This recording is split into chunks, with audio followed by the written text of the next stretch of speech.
just quickly recapping, we did two verses, two shlokas last time, shloka 46 and shloka 47. So 46, just very quickly, because we did it in such great detail, basically said what it wanted to convey was that all of the spiritual injunctions that we have today is for that single goal of realization of the self. And there's a lesser goal to that, which is material success, material peace, all of that. So that particular verse said, once a person realizes the self, or for us, comes closer to the self, you'll start seeing the futility of using prayers, using all of this for material gains. Because the more we go on entangling with materiality, the further we are going to go from that goal, which is the self, right? So we've understood that quite nicely through the entire verses that we've been seeing so far. A question arises, actually it did arise, then what is the point of all of this? Why are we even doing this? In the broadest sense, if you go to see, you say the entire world is an illusion, then the scripture is also part of that illusion, right? It's part of this material world, correct? And it's very beautifully explained. It says, Swapna Simhavat. Have you all ever heard this phrase before? Dream like, dream lion like a dream lion. So I'm sure you'll have had such a dream in your life at some point. If you haven't, it's a very interesting dream where you're running, and something is chasing you. And you're right at the brink and suddenly you wake up. Have you ever had that dream? I've had it several times, where I've been chased and then suddenly I wake up. So something in the dream makes you wake up, or even a great sorrow in the dream. Like I remember once I dreamt somebody very close to me died and I was in such deep sorrow and I just woke up. So these scriptures, all of what the Vedas are trying to say, works like that dream lion, where you will engage with it, you will run with it, you will be chased by it until you finally wake up. So we have to make use of the scriptures, keeping that highest ideal in mind.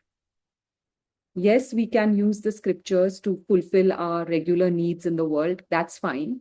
But what Krishna has just said, drop that obsession with I have to acquire this, drop that obsession with I have to protect this. You focus on I am the self, move towards that, and all of this will be taken care of. It's a byproduct. Like, somebody comes in and asks in the yoga class, used to ask it, will I lose weight with this yoga class? That's the first thing, right? Everybody wants to lose weight.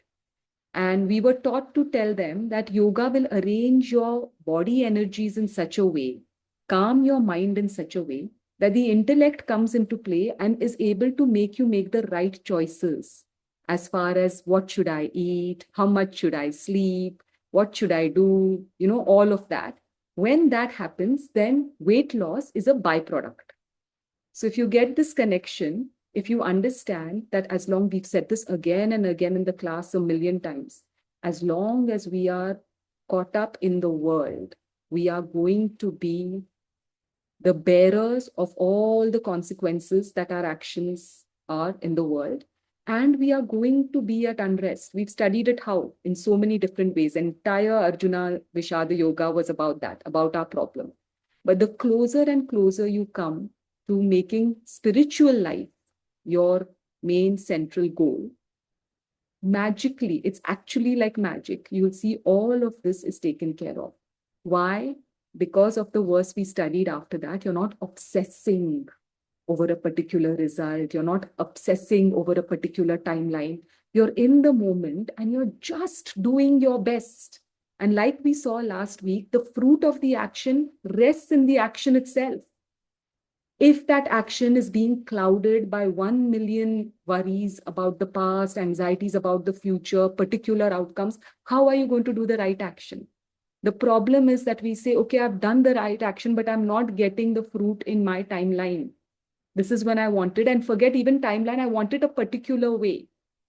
But that also we've seen is not possible because Gahana Karmano Gatihi. My karma, Krishna says, is impenetrable. You don't know. That fruit is going to bear a consequence. Think about it. Whatever you're doing right now is going to bear a consequence. It's going to have a fruit, right? So you may as well do it the best. But when that is going to come is not in your hand. So how can you obsess over it? So then that brought us to verse number 47, the most important, one of the most important verses. I say every verse, right from Vishada Yoga is very important, but 47. Everybody has learned it up by heart, as we had decided. So let's unmute and chant it together. Okay? Please unmute and chant. Shri Bhagavan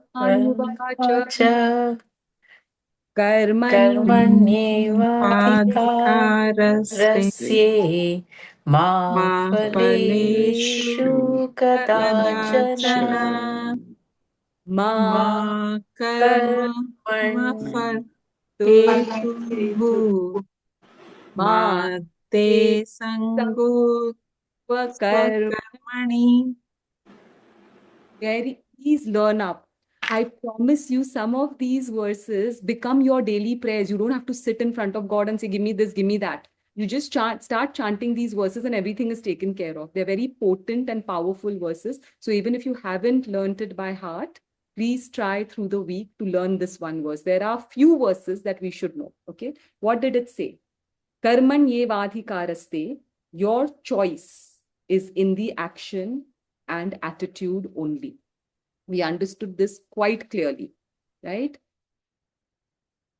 There's this famous question that comes, a quandary between free will and destiny. What is free will and what is destiny, right? Everybody says if everything is destined, then where is our free will in this first line? Your complete free will is in the action, okay? There are three ways. Something comes in front of you to do. We saw it last week. There are three ways. You'll either do it, kartum. You'll either not do it, na kurtum. You will say, it's not my thing to do. Or you will do anyatha kartum. You will do something different. Now, this something different is where your free will is. Full free will. Even when we use, some commentaries use your right is to action. Actually, you have full right over your action. Nobody can take that right away from you. Do we agree to this or no? What is stopping us from exercising our free will over there is being pulled into various things by the mind. What will happen if I do this? This has happened in the past. This will happen in the future. But in that moment, and we'll study in the next verse how we do that, you are free to do whatever you want to do. So entire free will comes in the first verse, first line, karmanyevadhikaraste. All that you want to do what the hell you want to do, but in the action. There you have free will. It's completely yours. Then the second line that we came to was ma phaleshu kadachana. Right? What does that say? You have absolutely no right or you have no control over the fruit of the action. We've seen that also, right? We studied already in the Karma Demystified series. If you see, there are 5 things that go into making an action. Anybody remembers? Anybody remembers? In the Karma Demystified series, there were 5 things that we listed. One is adhishtanam, the body itself, and the field of action. So one is that determines the action, right? The second one is the karta. I am doing this. Divya is doing it. Somebody else is doing it. So the karta, who's doing it? The ego that says I am doing it attaches itself to the action. The third thing we saw was karanam, the instruments. Instruments in the Gita, as explained by Swami Chinmayananda, Shankaracharya, is the bodies of the organs of actions, the organs of perception, the mind and the intellect. But we also, to make it relatable to us, we also said, what do we have to do? What are the resources that we hold to perform these actions? Also very important. Then the fourth, most important thing, we said cheshta, the effort. What do you bring to this action? How are you going to bring it? How are you going to do it? What is going to be your thought process? What is going to be your intention? And the fifth thing, what this line talks about is Daivam, right? That X factor, which also involves karma and all of that. Karma is there, choices of others is there, timing is there, so many things. We don't know what is going to determine the outcome. We've given some phenomenal examples in the book. One is of a farmer, and this, I come from a farming family in Maharashtra. And we have a sowing season and we have a reaping season, harvesting season. Now, in the sowing season, we do everything right. Everything. We are sowing on time. We are, plowing properly. We are nurturing. We are fertilizing. We are watering. We are doing all of this. Year after year, I see my family struggling with this. But then, if the rains don't come on time, which is happening with El Nino or whatever, if the rains come too much, if they come during sowing season, not during harvesting season, is that in our hands? Absolutely not in our hands. Maximum suicides, farmer suicides, other than Punjab, are coming from Maharashtra, and it's heartbreaking. Why? Simply because what was sown could not be reaped. There was no lack of effort. There was full-on effort. Another example we've given in the book, some of you all must be doing it a lot, trading, stock markets, right? You plan everything properly. You make the right investment at the right time. But suddenly someone somewhere decides they want to close a particular strait somewhere. Is that in our hand? Are we dictating that? We are not. So we have to remember, we stick with the first four of what makes an action. We stick with the adhishtanam, we stick with the karanam, karta, and we stick with the cheshta. And we let go of that daivam. Okay? For that daivam, many times people have asked, then should we pray at all? Absolutely, you should pray. Miracles happen. Markandeya was destined to die when he was a young boy. Destined. It was written. And at that time, astrology was precise. And yet he went and held on to that Shivalingam and chanted that Mahamrityunjay mantra. And literally became a light that even Yama had to withdraw from and couldn't take him. So there is prayer. How effectively we connect to that prayer depends on our own devotion, depends on our own Shraddha. And remember that prayer will not work without the effort. Even Markandeya had to chant it numerous times. There was an effort in that. Even when Dhruva wanted to see Vishnu, he had to do tremendous tapas in the forest. So effort and attitude, very, very important. Then the next line we said, you are not the sole cause of the results. As in, we cannot decide whether we have done this, this is what is going to come to us, or this is what should come to us. Again, you have no right as to how it will come to you, when it will come to you.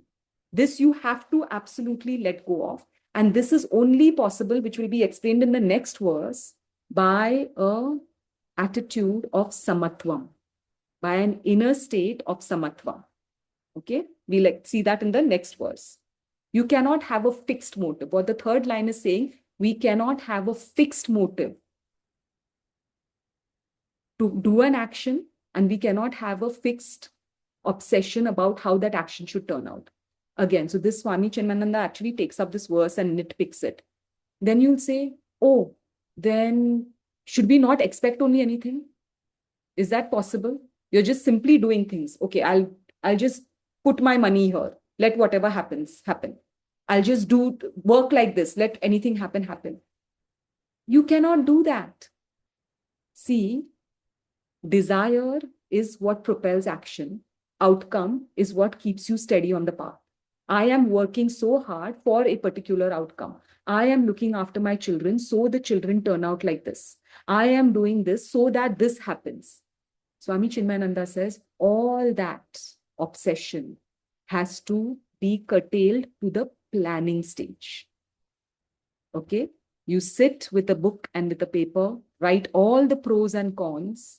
You do whatever analysis, psychoanalysis, whatever you want to see, you do all of it in the planning. Absolutely have a goal. You have to have a goal. There's no way that you cannot have a goal. How can you say, I don't want a desire? I am working because I want to pay my mortgage. So you do everything in the planning. I will do this. This is what I will get. But once the action itself begins, you have to drop it. You have to drop that obsession. Then you have to rest with the action itself. The most, we've written it in the book, but I remember as a kid, I was mad about Sachin Tendulkar.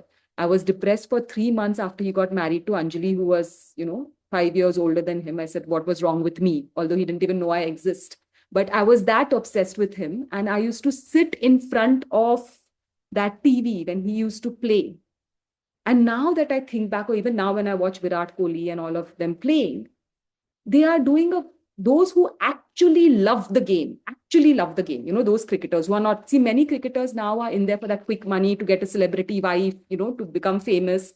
You see that. And it's very, very common to see that. My teacher always says those with the maximum chains and rings and colored hair are for that. They're not there to play, right? So there are those who think, but there are those who absolutely live. Sunil Gavaskar, Kapil Dev, Virat Kohli, Sachin Tendulkar, they're just there to play the game. Every ball that comes, they hit it with the best of their ability, right? It's almost like they get into a relationship with that action. Something is coming, they are responding. Something is coming, they are, remember the word, responding, not reacting, right? So they're playing it. But I've also noticed that even in these greatest players, watch the matches carefully. The minute there is an announcement, oh, he's so close to getting the world record of the fastest century. And this man is at 99. The minute that thought comes, and if he gets it now, then it'll be the fastest, not in the next match. He's out. This is not once, repeatedly, this happens.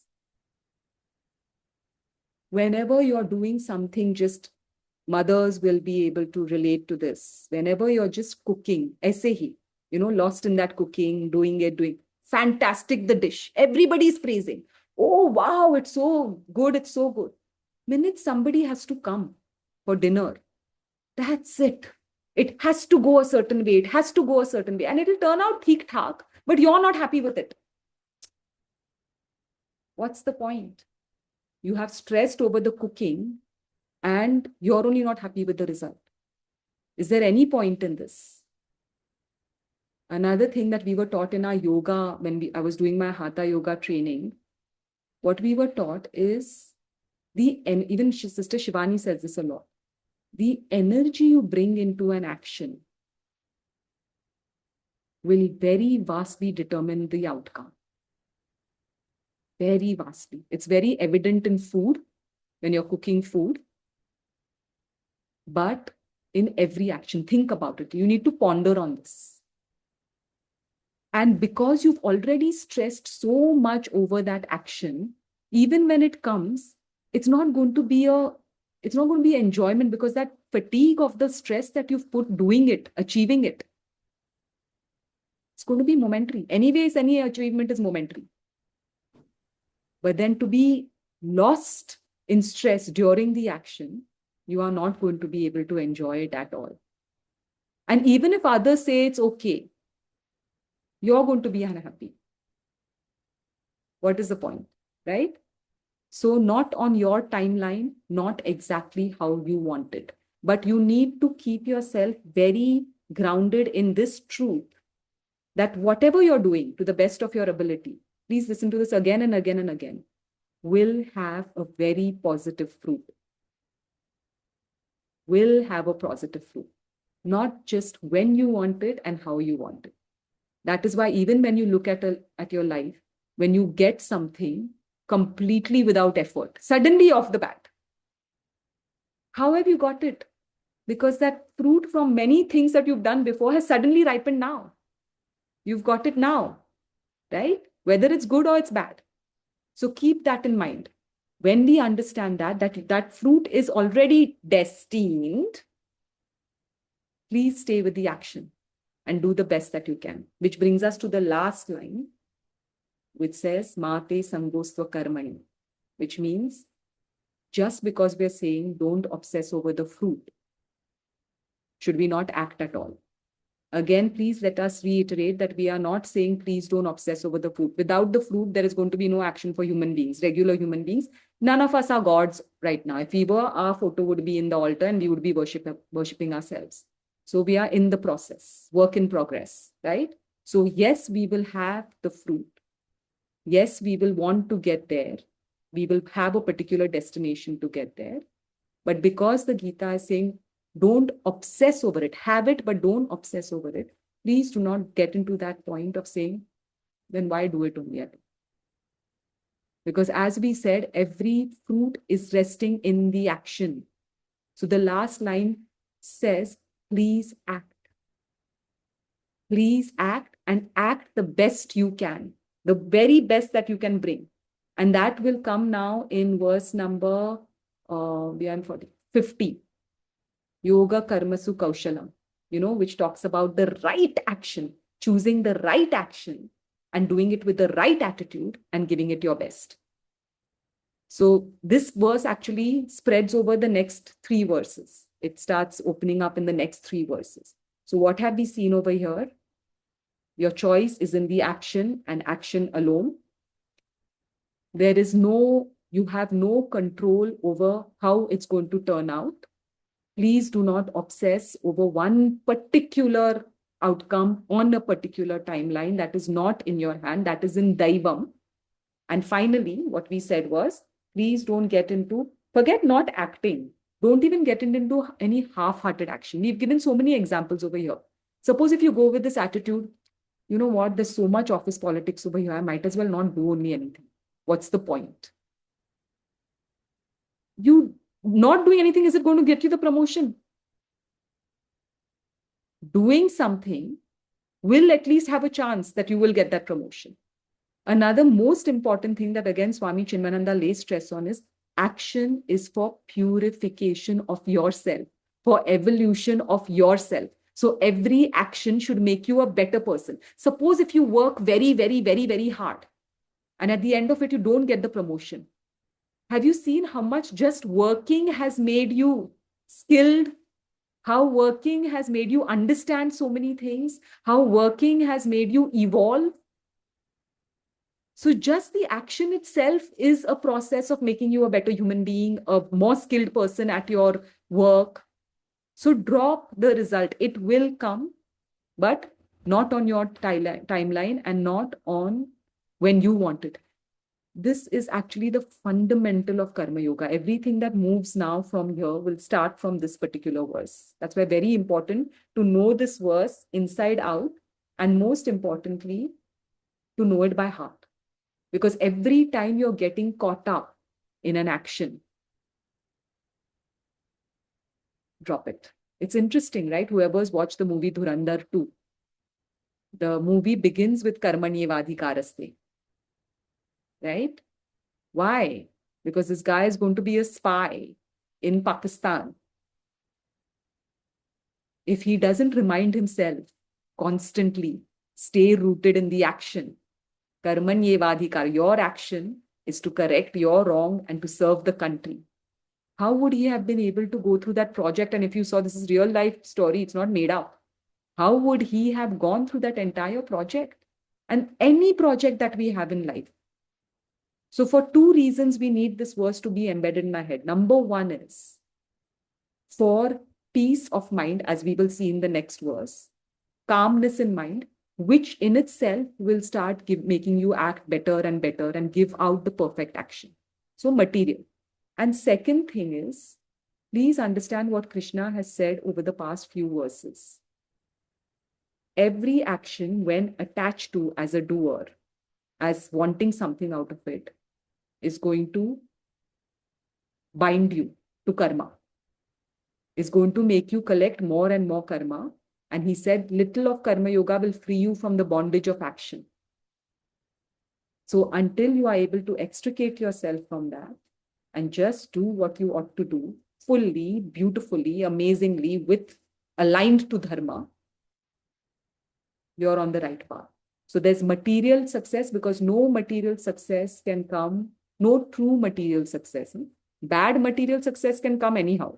But true, lasting, which will give you peace, which will not harm each other, which it's brownie points on your karmic account, cannot come without staying in the action. And second thing is, when you stay in the action fully, you're not accruing more and more karma. You're executing that action and leaving it be. Okay. That I think I should stop here, just because Rajesh wanted to cover the shloka as well, and then we can take up we can take up next 48, just so that he. I think you covered it well, whatever I was planning to cover. So a quick recap. Again, this shloka is probably one of the most important shloka. And I also echo with the fact that we need to definitely by heart this particular shloka. So let's go to the Sanskrit of the shloka.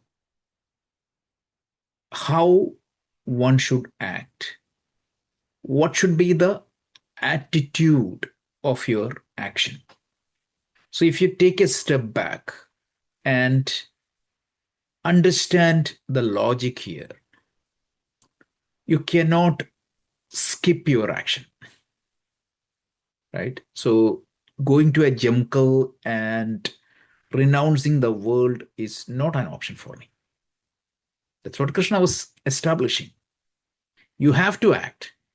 But if you act without much thinking, without understanding that yoga buddhi, that very action can bind you. So you need to act, but you need to act in such a way that the action is going to help you to make progress in your day-to-day life as well as the spiritual goals. This is very important. Praninam sakshat abhyudaya nishreyasa hedhu. This is how Shankaracharya defines this dharma. Vividohi vedoktohi dharmaha pravritti lakshano nivritti lakshana sakshat praninam abhyudaya nishreyasa hedhu. This is how the introduction of the Bhagavad Gita Shankaracharya defines. So a pravritti lakshana, the action is inevitable. When the action is inevitable, how do I act? That's where the Karma Yoga comes. The Karma Yoga is not asking you to renounce the fruit. We already established it. The Karma Yoga is not asking you to eliminate your action. The only thing Karma Yoga is teaching us is that you have to act. So what is that Karma Yoga? Very simple.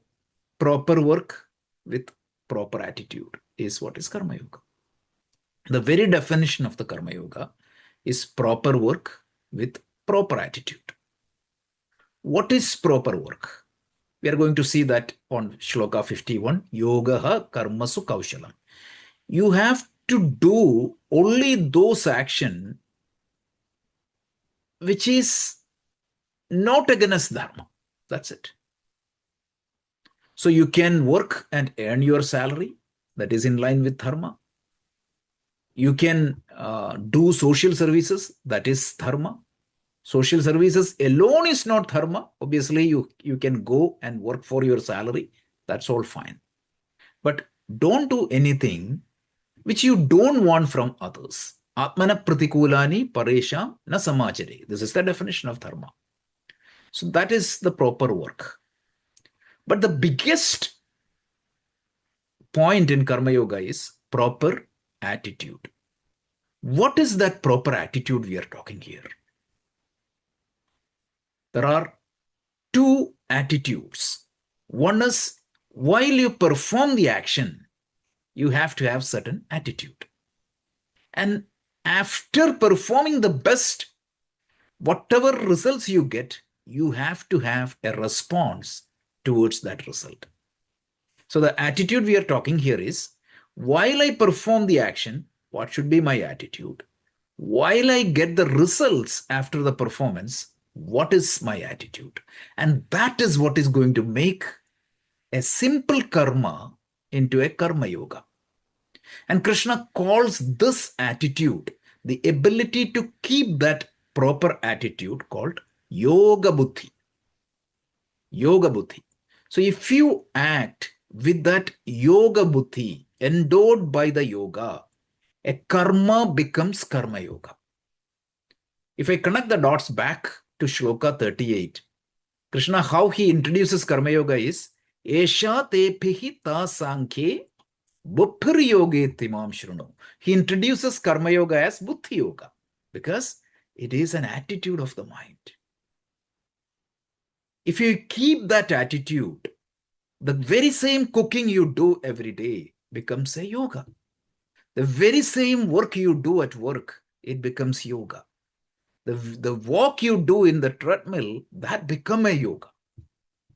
Isn't it? That is the biggest advantage of karma yoga. So this is karma yoga.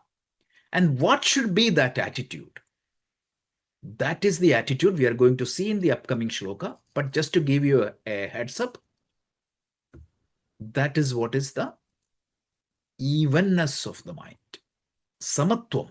That is what is we are calling as yoga. The very next shloka is going to define yoga as samatvam.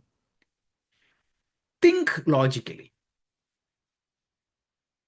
What exactly is the biggest obstacle in performing the action in the best possible manner? Let's say that the very same example Avanti was talking earlier. In a high pressure cricket match, why the batsman gets out? Because his mind is not in that samatva buddhi, isn't it? He is very much anxious or obsessed about the outcome. When you are too much obsessed about the outcome, what is going to happen? Your mind is not available for executing the action to the best possible manner, isn't it? The anxiety and the worries, those are the two factors that preventing you from expressing your best version in the action. And if you don't do your best effort, how can you expect the best result? A student who is over anxious about the result, he or she will not be able to express even whatever he or she knows in the exam. On the other hand, a lazy student also cannot. So if you really look at the book flow, which we talked about last week, they define a science. How can somebody be in that flow? When the anxieties and worries are not holding you back. When you are in that inspired mood, that best result is going to come. Isn't it? Every discoveries in the world, every major outcome, it came out of that inspired moment. And how can you create that inspired moment? Is there any scientific formula? The formula is this yoga. When you do that, when you understand that the control or the choice I have is on the action, and it is directly, I don't have the choice over the results. There are some X factors along with my karma is what is going to produce the result. But if I don't do my best in the action, definitely I won't get the results. So focus on where you have control and then leave the rest. After putting all the effort, if the outcome is something different, accept it gracefully. This is the attitude. And Krishna is going to teach us, it is not easy. How do you get out of this anxiety? How do you get out of this disappointment response towards the result? Krishna is going to give you a simple formula, which is very powerful. This is the essence of Karma Yoga. If you can keep that attitude, if you can keep your mind free from this worry and anxiety, this karma becomes Karma Yoga. This is the science of Karma Yoga. Several examples in the history. Remember the story of Archimedes? We all studied. Archimedes was asked to check whether the material used in the crown is pure gold or not. Otherwise, the king said, I will kill you. Archimedes the best scientist of that time, he could not figure out because he was too much obsessed, worried, anxious. Suddenly he thought, okay, everything is gone. I'm going to take a dip in my tub. And when he went there, what happened? His mind was a little bit relaxed. Suddenly he forgot about everything else. In that moment, what happened? The results popped up. So if he was too much obsessed, even at that point of time, this would not have happened. One more example. Baskin Robbins, everybody knows. Have you looked at the logo of the Baskin Robbins? How many ice cream? How many varieties of ice cream? 31. Yeah. So there is if you look at the logo, it is written in a different color. Adrienne Weiss, one of the famous person, was tasked to create this. She tried her best for 2 or 3 weeks. Couldn't make a logo at all.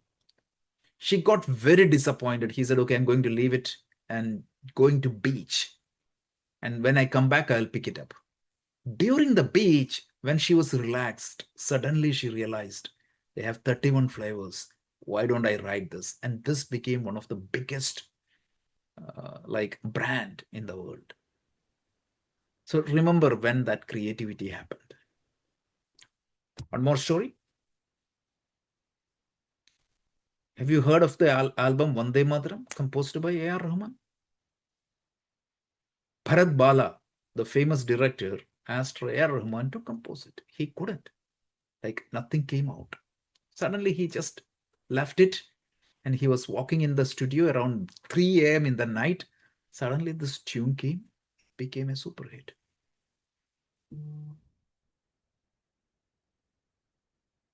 So Leonardo da Vinci was asked once again to reproduce that smile of Mona Lisa. He couldn't. Forget everything. Even Krishna was asked by Arjuna later point of time. He could, but he wanted to demonstrate this principle. After the Mahabharata, Arjuna asked Krishna, can you repeat what you taught me in the Bhagavad Gita? And that is known as Anugita. And this Anugita is nowhere near to Bhagavad Gita. And Krishna himself admits, I was in an inspired moment. Of course, Krishna can do that. He was just talking about this condition of the mind. So this is very important. And this is the beauty of the Karma Yoga. So the Sanskrit of the Karma Yoga is Karmani evaha adhikaraha tve. The word adhikara used in this particular thing, it means the control or the choice. And ma phaleshu kadajana. Not entirely on the results. Obviously, you have indirect control, but you do not have direct control over the results. Ma karma phala hedurubhuhu. You are not the author of the result. You are the author of the actions only. And that actions can produce result. That's a different transitive dependency, not a direct dependency. Then, since you are not the author of the result, if you don't act, nothing is going to happen. This is the 4 sutras in this phrase of Karma Yoga. Just keep in mind, this is such a beautiful shloka, often misinterpreted and misquoted. So just understand this shloka very well. And one more word, and then I will stop. The word Karma Yoga is often misinterpreted. A lot of times, if somebody passes away, if that is a hard-working person, he is called as a Karma Yogi. So, mere hard work is not going to make a karma a yoga. What makes karma a yoga is the attitude. If your mind is endowed with this yoga buddhi, the karma becomes yoga. And this becomes your means for all the prosperity. It is going to give you the material prosperity, and it gives you the spiritual prosperity at the very same time. Okay, let me pause here.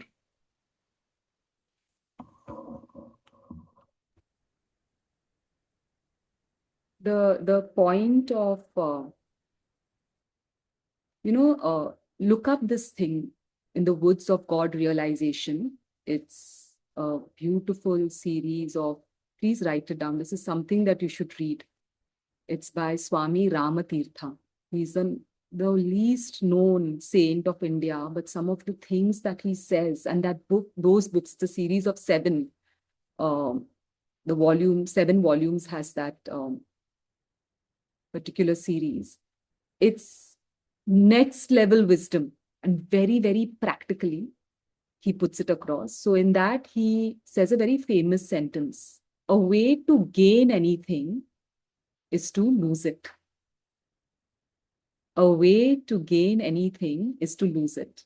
And this brings us so beautifully back to this particular shloka, because you must have noticed in your life also. Okay.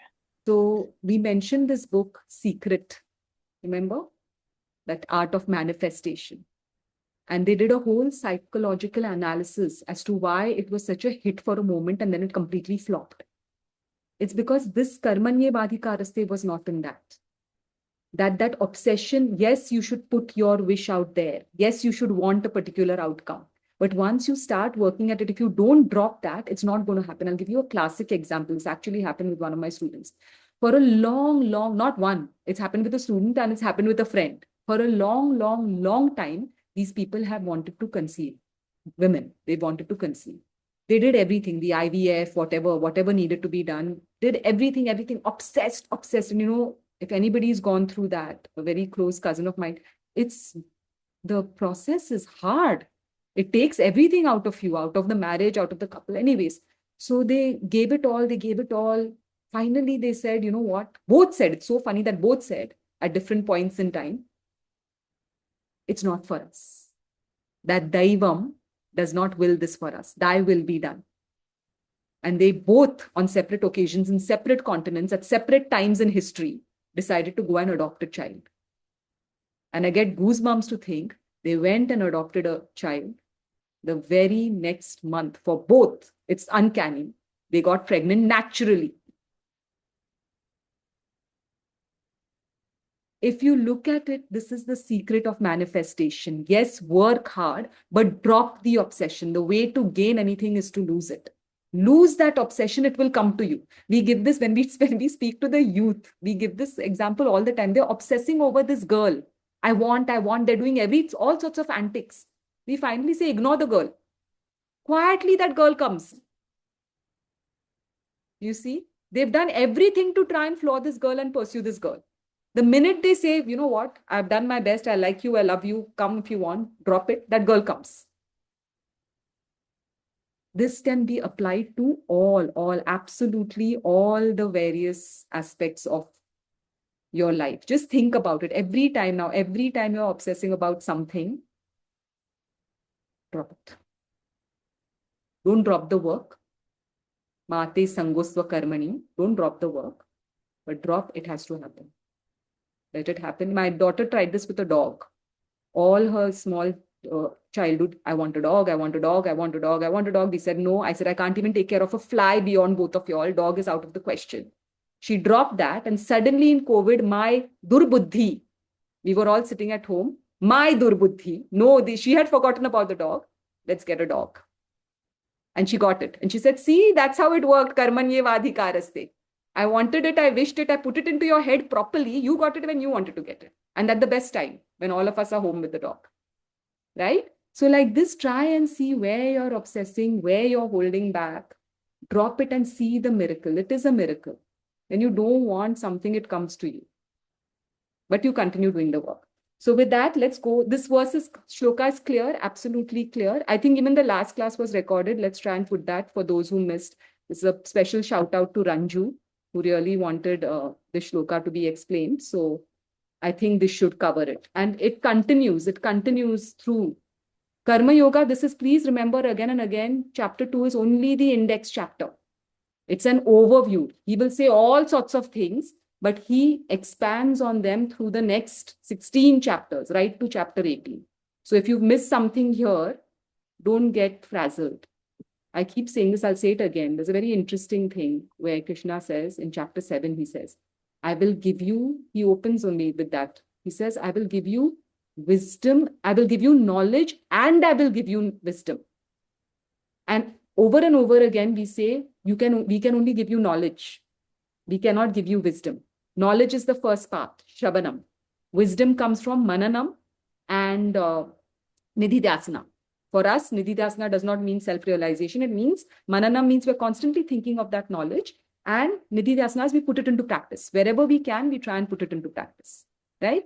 So, why has he said that? And we've said this, that even the greatest teacher cannot, even if they come and say, we'll touch your head and we'll do whatever we have to do.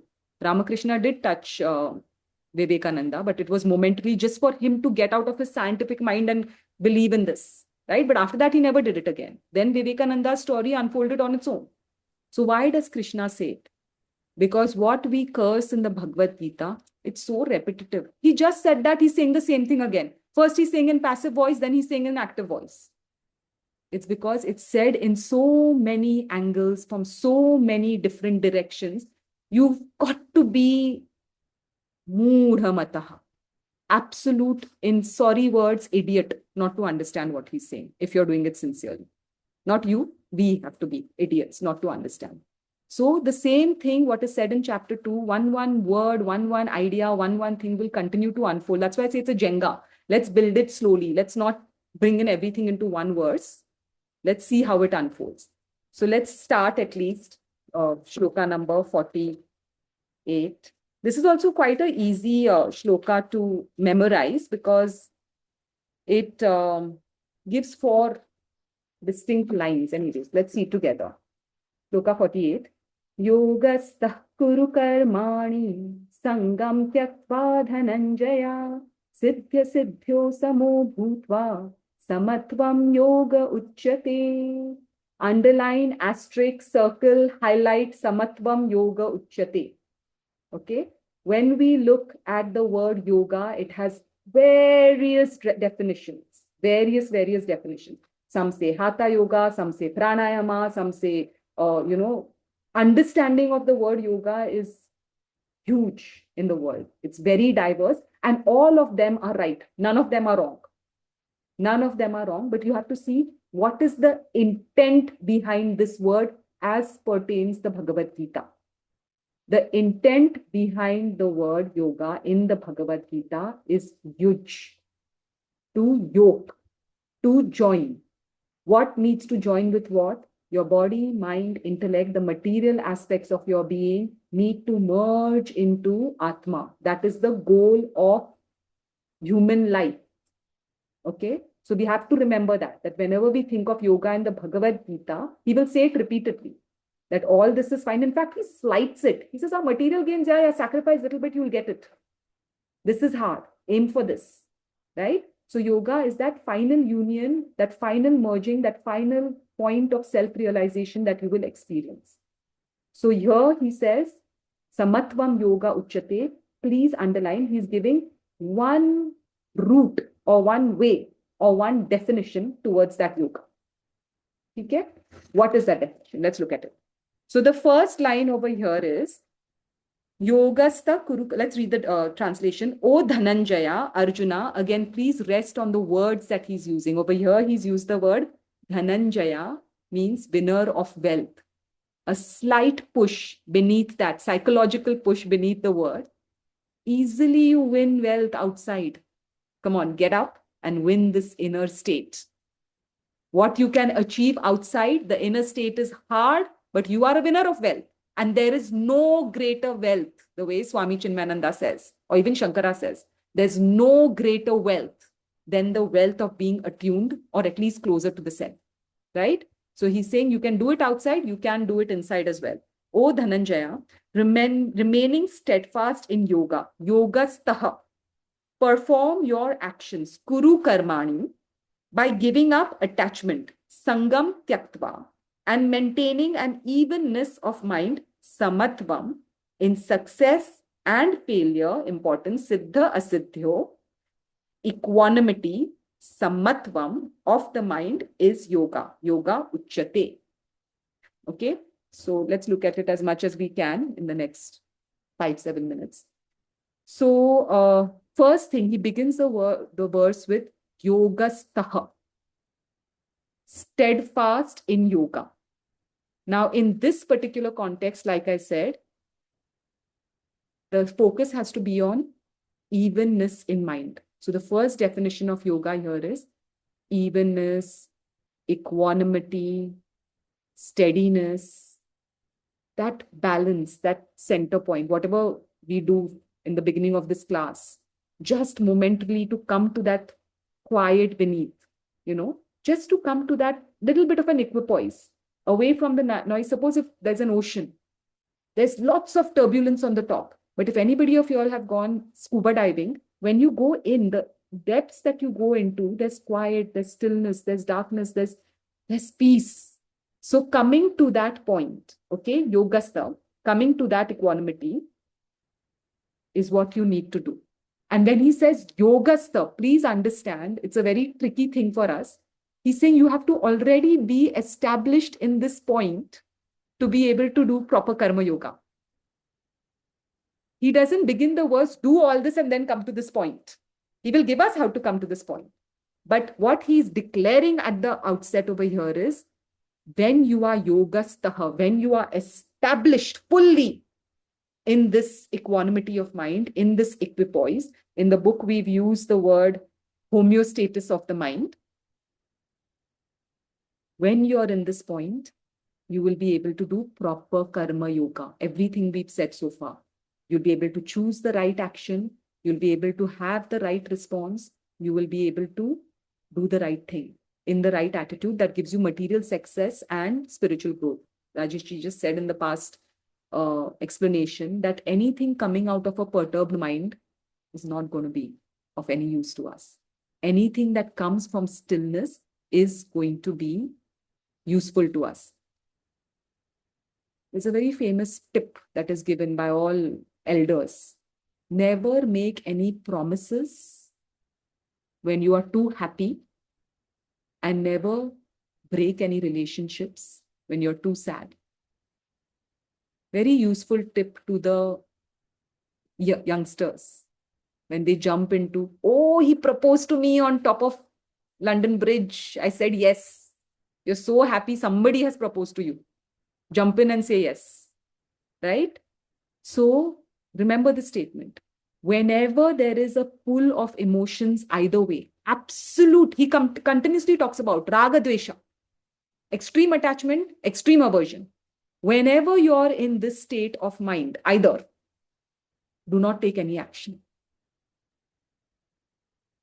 Use the emotion, hold the emotion. When they say hold that thought, hold that emotion to propel that action. But in that moment, come to samatvam and then take that action. Are you understanding? Come to the center.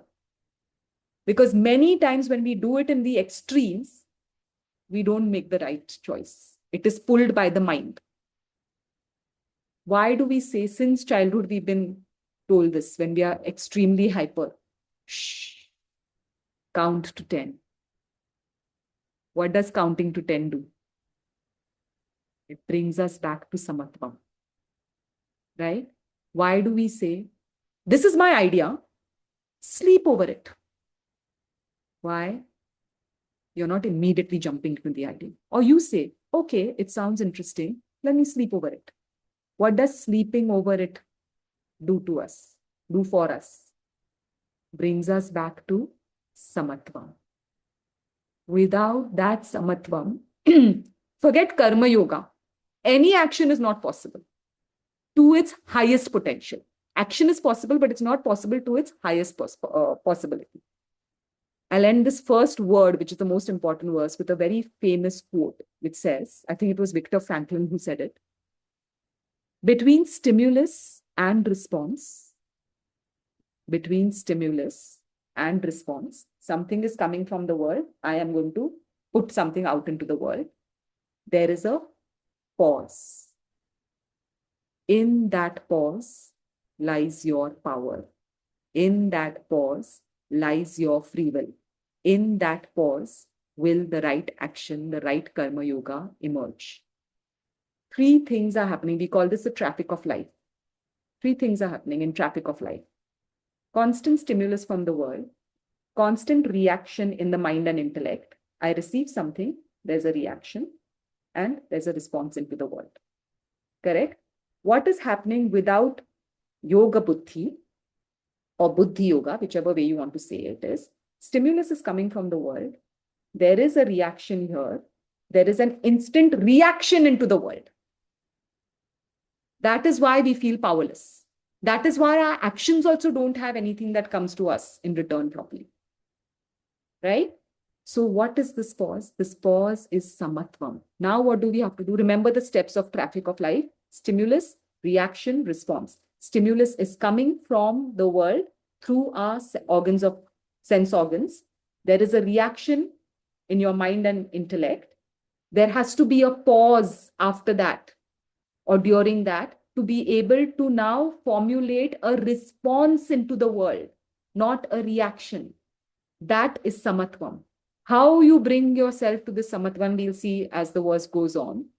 But what Krishna is saying in this very first word, yogastha, is you already have to be established in that state of equanimity for any right action to emerge from you. That is why any good things that we start in life, we start with a puja to try and bring ourselves to that point. Why does every scripture have an invocation? Why do we start every class with a prayer? Because we come with everything. We have to bring ourselves down to that point of equilibrium. Because for anything good to come into us or anything good to go out of us, that samatvam is absolutely necessary. So this itself is a huge chunk to process, yogastha. Think about it. If there's any questions, ask, and then we will break down the rest of the verse and actually try and finish the next three verses because they all expand on karmanya vadhikaraste. Right? So until we finish this section, we will start each class with chanting that karmanya together. We should get it by heart. Okay? If anybody says you're studying the Gita, they'll say, oh, what about Gita? Fully chant karmanya vadhikaraste. Then they know you've understood the Gita. So master this. Okay? We can close with a prayer quickly. Closing your eyes. Taking a deep breath in. Om Asatoma Satkamaya Tamasoma Jyotirgamaya Mrityorma Amritangamaya. Om Shanti Shanti Shanti. For the newcomers, what this says is, may this knowledge, may what we are doing, may this yoga lead us from untruth to truth, from ignorance to knowledge, and finally from our obsessions with the mortal world to the peace and quiet of the immortal self. Peace.